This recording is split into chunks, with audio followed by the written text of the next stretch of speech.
Ce que je suis venu vous dire aujourd'hui, mesdames et messieurs, c'est que la ville de Tours fera tout ce qu'elle peut pour maintenir les efforts afin de garantir un service culturel de qualité.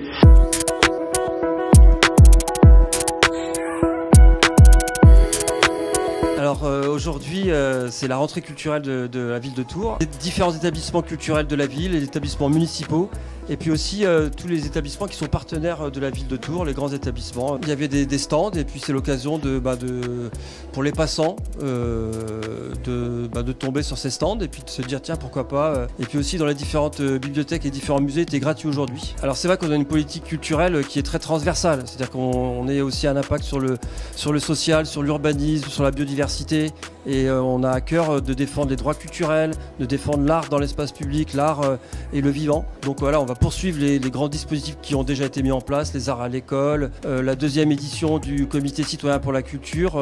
Voilà, 300 citoyens ont reçu une lettre les invitant à venir participer suite à un tirage au sort. Mesdames, messieurs, parler de l'existant pourrait nous occuper une soirée entière.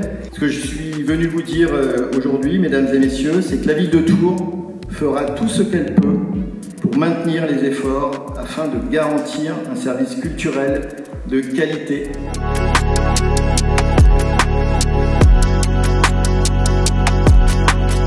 Il y a eu beaucoup de choses dans les différents quartiers, notamment Tours-sur-Loire, qui a permis pendant toute la grande partie estivale, voilà, la clinique du street art qui a connu encore une très belle saison, la guinguette de Tours-sur-Loire, voilà, qui n'est plus à présenter et qui a accentué son lien avec la Loire, avec son festival Peuple de Loire, les demoiselles, les sculptures devant le château et à côté du parcours de la Loire à vélo.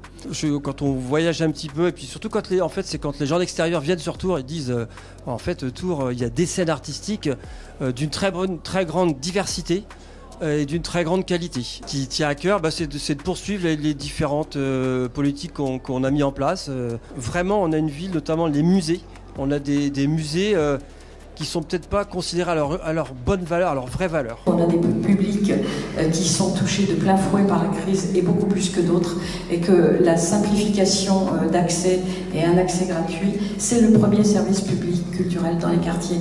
Un dernier mot, moi je dirais à tous vos téléspectatrices et téléspectateurs de profiter un peu de tout ce qui est proposé sur Tours par les musées, les bibliothèques, les spectacles, les différents établissements.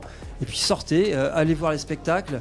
On a vraiment une chance inouïe d'avoir ces différentes scènes artistiques. Donc allez-y, sortez. C'est pourquoi nous allons pouvoir engager les chantiers de modernisation de notre opéra, récemment classé au titre des monuments historiques, avec la nécessaire phase d'étude qui sera longue, et une réhabilitation que l'on peut envisager à l'horizon 2028.